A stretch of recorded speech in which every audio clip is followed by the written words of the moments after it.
Is your yoga practice truly safe? Well, I have the reasons to believe it might not be. If you're considering starting a yoga journey or already a practitioner, it's time to pause and listen closely. Did you know that incorrect postures can lead to long-term injuries? Join me as I reveal the dark truths about yoga that could put you at risk. One of the biggest misconceptions out there is that yoga is safe and everybody can do it. And well, that's not exactly true. First of all, if you go and watch a typical yoga video, one of the #1 yoga poses that's being taught out there is child's pose, which is the most dangerous pose that you could do for your body.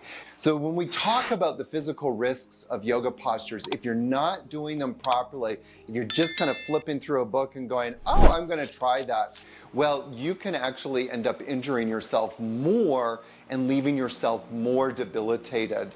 So please find somebody who understands anatomy and physiology and can guide you safely into these postures so that you can leave yourself feeling stronger and more resilient. Some of the biggest injuries or places that are at risk are joints. People put so much stress into their joints when people are trying to sit and force themselves into some of these lotus postures or cross-legged poses or cranking their leg to put their foot behind their head. It puts enormous stress on the knees and the hip joints, which then is going to put stress on the lower back and other areas of the body.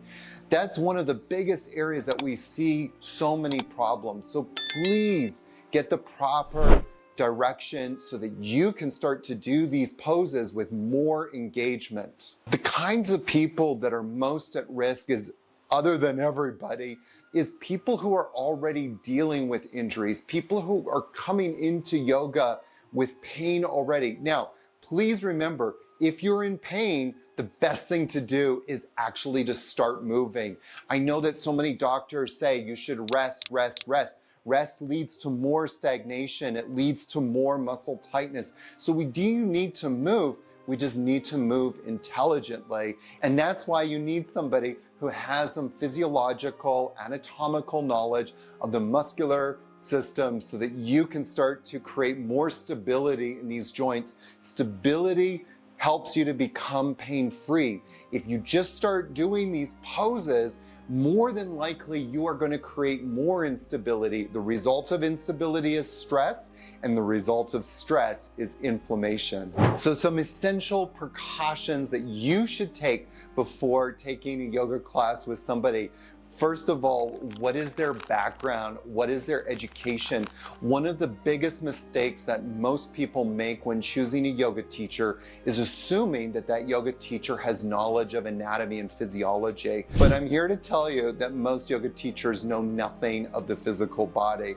If you ask most yoga teachers why you should open the hips, they'll tell you that you need to stretch the muscles. When you ask them, well, what muscles are attached to the hips? You will be hard-pressed to find one yoga teacher that can tell you one muscle that is attached to the hip bone. Then you'll even be harder pressed to find a yoga teacher that can tell you the function of that muscle, because if they understood the function of that muscle, they would know that the absolute wrong thing to do is to stretch that muscle. You also want to take class with a teacher who's going to teach you the language of the body. One of the #1 biggest mistakes that most yoga teachers make is they use this expression, which I absolutely hate: listen to your body. Well, how are you supposed to listen to your body if you don't understand the connection or the language of your body? That is just such a ridiculous thing to say. Most yoga teachers will say, ride the edge of pain. That is the absolute wrong thing to do. Pain is like the check engine light of your body coming on and telling you, danger, danger, danger. There's something wrong. Can you imagine driving your car with the check engine light on? No, you're going to pull off the road. There are so many benefits of yoga when practiced correctly.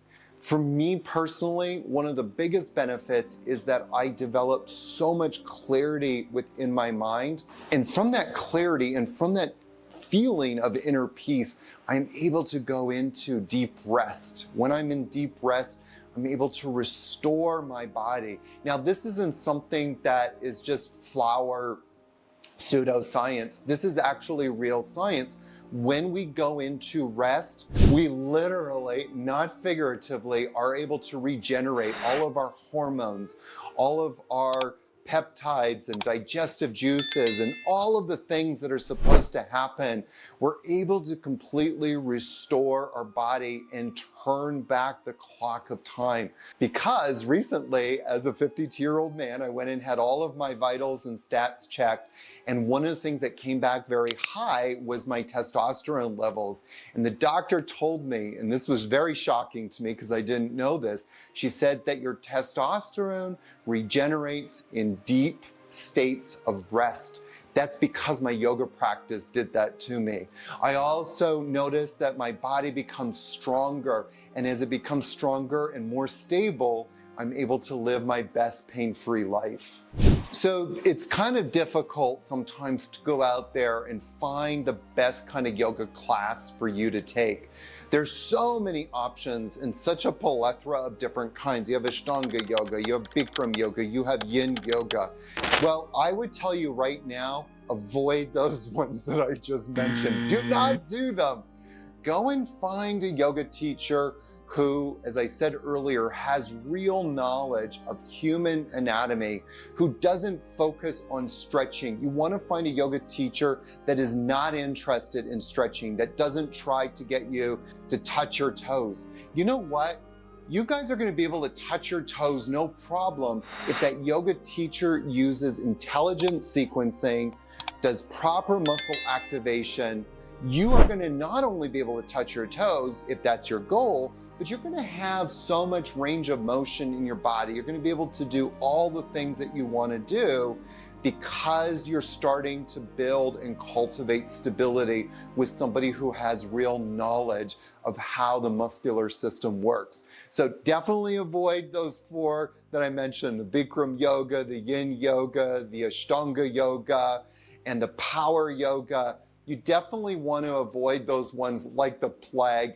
And also avoid any teacher that's teaching you stretching. Get out of stretching, start getting into activation. I hope you guys found some valuable insights on keeping your yoga practice safe. If you did, give this video a like, share it with your friends. Remember, the right technique is key to reaping those yoga benefits safely. Keep listening to your body, and I'll catch you in the next video. Happy practicing, my friends.